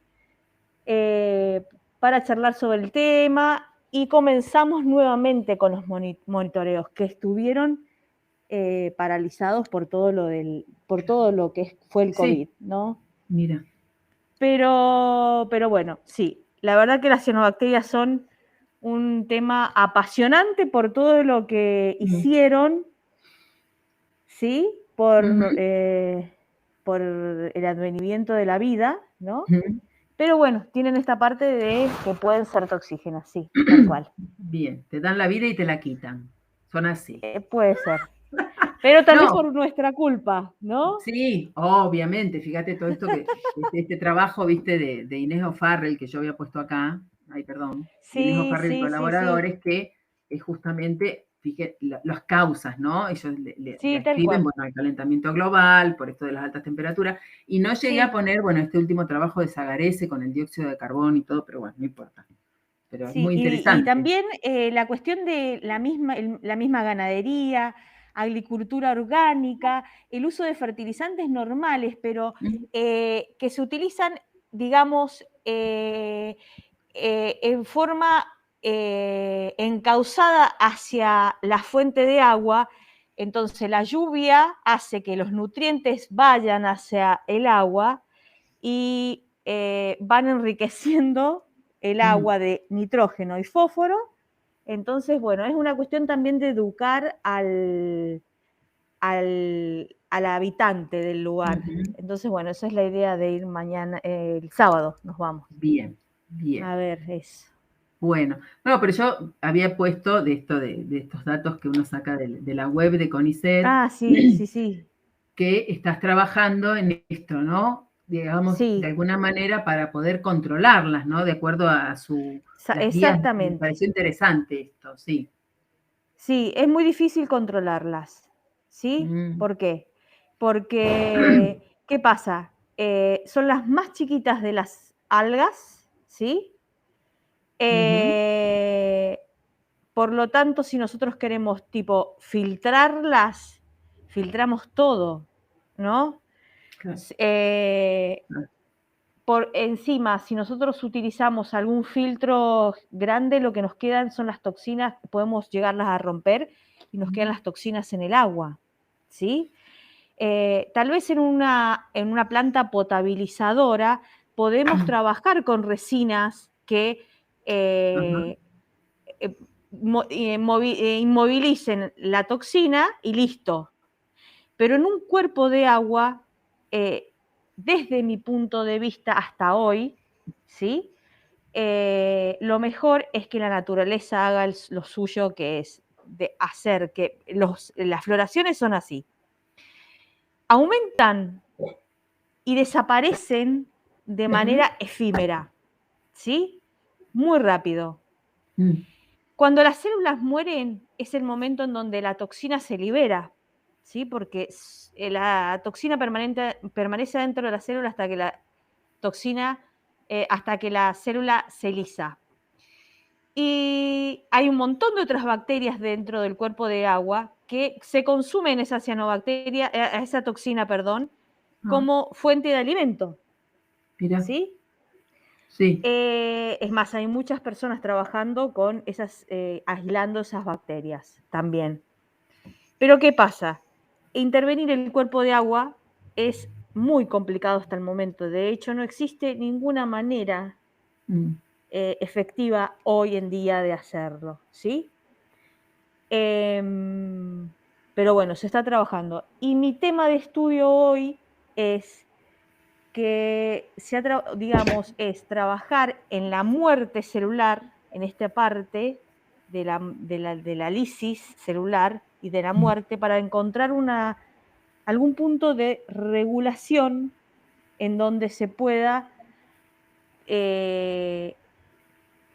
vuelvo es reiterativo, pero regular y controlar la muerte antes de que se pueda liberar la toxina, digamos. Mira. Pero bueno, en eso estamos, digamos. Bueno, muy bien, muchas gracias. Pero más para las plantas potabilizadoras por el momento. Y sí, bueno. Sí. Tal cual.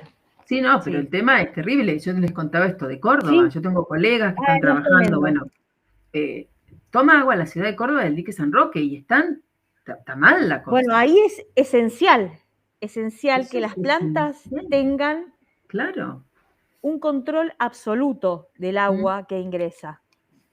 Claro. ¿Sí? Y que sale de la población. ¿Sí? No es lo mismo que en Mendoza, que el agua es casi oligotrófica y que... Exacto. ¿No? Sí, pero claro. Bueno, gracias María Victoria, qué suerte que estabas, esto no estaba preparado, chicos, no estaba preparado. No estaba preparado. Pero los botánicos somos así, bueno, pero yo quería esto, tenemos ejemplos de acá de gente de la UBA y también tenemos gente que está trabajando acá y encima en nuestra materia. Bueno, sigamos, porque no queda mucho. Bueno, clorofita, Phylum clorofita, estas son nuestras preferidas, porque son los organismos fotosintéticos que dieron origen, o por lo menos la mayor cantidad de hipótesis, digamos, a favor, que dieron origen a las plantas terrestres. Entonces, como ya les mostré yo en los árboles filogenéticos, que están muy emparentadas con las plantas terrestres. Bueno, no voy a leer todo esto, son características que tienen que ver con, como vimos con las cianobacterias, con las sustancias de reserva, los pigmentos, los tipos de talos que los vamos a ir viendo. Lo único, bueno, acá, tienen una relación simbiótica con los hongos, que son los líquenes que ustedes ven sobre las cortezas de los árboles, en las tejas de las casas, en las paredes, donde más, bueno, en un montón de lugares donde el aire es un poquito más puro, son la simbiosis, la asociación entre un hongo y un alga unicelular clorofita.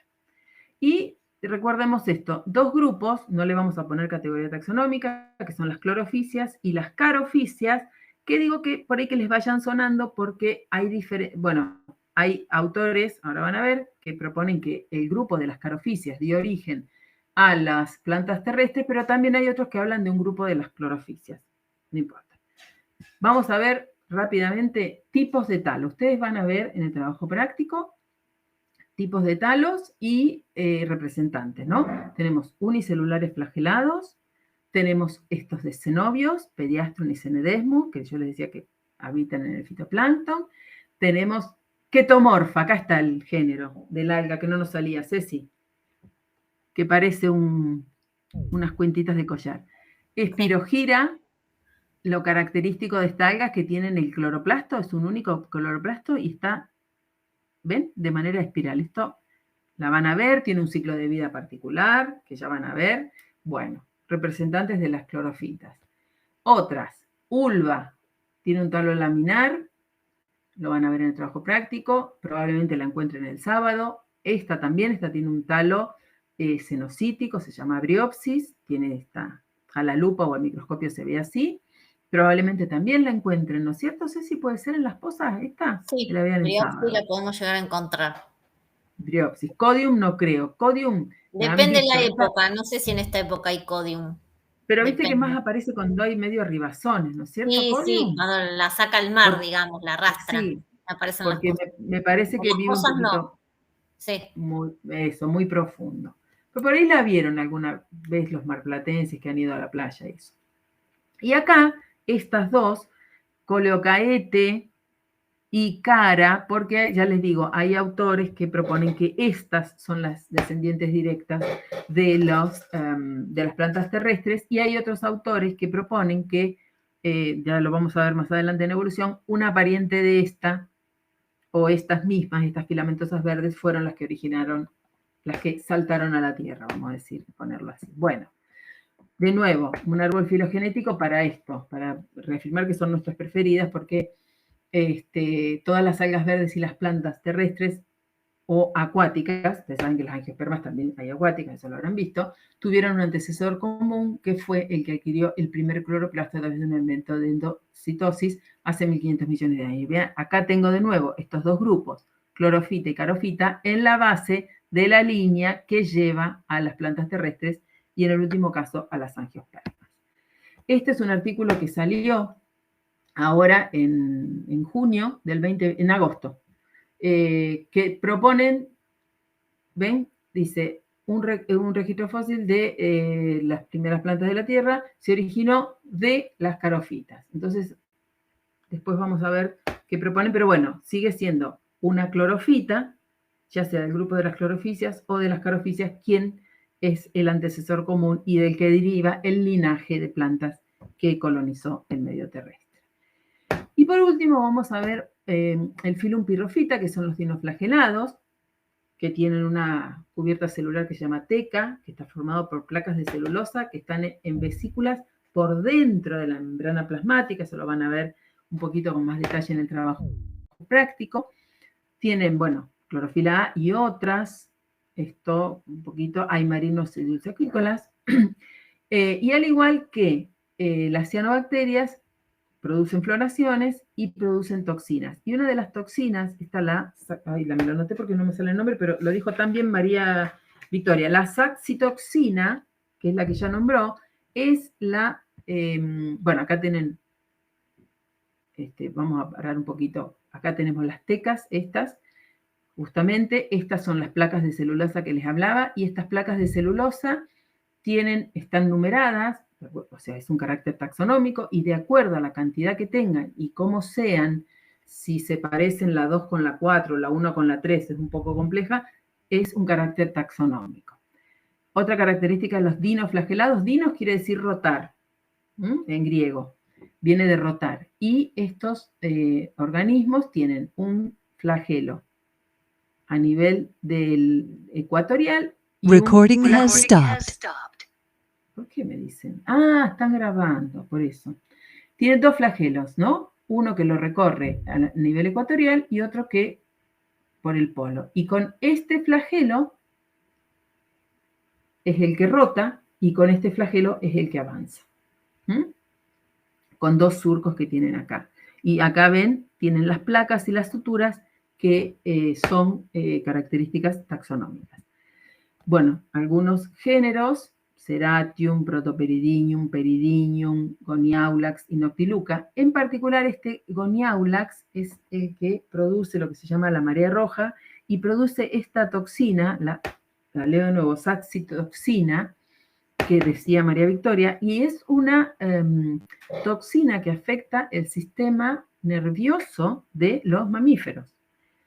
Cuando, ¿vieron? Escucharon hablar, no hay que consumir moluscos, porque moluscos bivalvos, porque hay marea roja, porque bueno, las almejas, las ostras, los mejillones, que son los moluscos bivalvos, filtran a estos, o sea, se comen estos dinoflagelados, esta parte del fitoplancton, filtran y ellos acumulan la toxina esta, que a ellos no les hace nada, pero cuando el ser humano u otro mamífero se come a estos bivalvos, ahí esta toxina interfiere, en las bombas de sodio de la membrana plasmática de las células neuronales. O sea, es un neurotóxico, pero que te mata y no hay antídoto. Entonces vieron que a veces hay veda por marea roja. Y otro dinoflagelado así como famoso es Noctiluca, y lo que produce, bueno, yo no las vi nunca, ¿no? Pero estas bioluminiscencias, en general sé que las producen en el mar Caribe, ¿no? Que cuando se agitan las aguas, tienen una enzima que se llama la luciferasa y produce estas bioluminiscencias en el agua, ¿no? Que de golpe se ilumina, dicen que es muy, muy bonito. ¿Alguno de ustedes las vio alguna vez? ¿No? Bueno. Yo la conocía, profe, pero nunca la vi en persona. Ah, bien. Bueno, dicen que son muy, muy bellas. Bueno, acá la foto la verdad que lo muestra como una cosa hermosa. Bueno, esto es producido por un dinoflagelado. Un poco rapidito, discúlpenme. Bueno, volviendo un poco y un dato curioso les voy a contar del fitoplancton. El fitoplancton está formado por clorofitas, por dinoflagelados, por cianobacterias y por diatomeas, que son unas unicelulares que vamos a ver la clase que viene, ¿no? Y habitan, bueno, en los océanos, o sea, en todos los sistemas acuáticos, dulceacuícolas o marinos. Y ya dijimos que son los principales productores de oxígeno y de fotosíntesis del planeta y que producen materia orgánica. Y fíjense este dato curioso, dice que se calcula que hay 10 a la 25 células de fitoplancton en los océanos, con un diámetro medio, célula media de 2 micrones. Dice que si los pusieran en fila a todas esas células que habitan el fitoplancton de los océanos, se haría el camino de ida y vuelta entre la Tierra y la Luna 1.000 millones de veces, ¿no? Hay muchas células. Después decía, ¿no? Si colocamos las células en un plano bidimensional, como haciendo un tablón, ¿ven? De 30 centímetros, o sea, voy agrupando las células que tengo, ¿no? Pues son todos unicelulares, ya les dije que puede haber algunos cenobiales, pero bueno, ¿no? Si las pongo así, de 30 y de espesor de 7,6 centímetros, el tablón tiene 384.000 kilómetros, que es la distancia que hay de la Tierra a la Luna. Y dice, si se dividen estas células de fitoplancton más de una vez al día, dice, entonces, ¿qué ocurre cada día? Dice, ¿habría 2 tablones diarios? Esto es por día, ¿no? No. Uno de ellos es alimento de zooplancton y peces. Fíjense, entonces, que este tablón, uno de estos, alimenta las cadenas tróficas de los océanos. Entonces, me pareció un dato muy hermoso que tiene que ver con la cantidad y la importancia del fitoplancton, que está formado por algas y cianobacterias a nivel mundial. Bueno, no estuve mucho tiempo. A ver cómo me voy de acá. Acá. Ay, pero tengo que dejar de compartir, ¿no?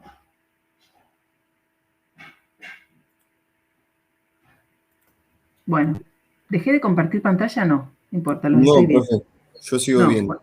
No importa, porque no sé cómo dejo de compartir. Ya tenemos ahí abajo. Stop sharing your screen. Ahí está, Dios mío. No me sale. Bueno, espero que les haya gustado la clase de algas, que son, insisto, un grupo de organismos muy, muy importantes, que van a empezar a ver mañana en el trabajo práctico con estos 3 primeros fila que vimos hoy. El lunes que viene terminamos con este grupo y si tienen preguntas, en los primeros minutos del lunes que viene los vemos, ¿sí?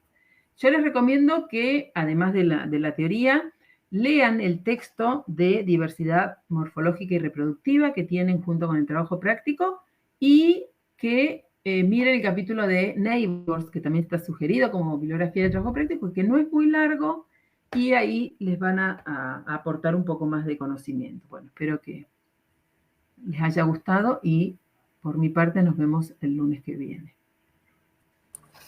Genial, profe. Muchas gracias. Gracias, Victoria. Gracias. Adiós. Hasta luego. Después mándame la teoría, Silvina. Sí.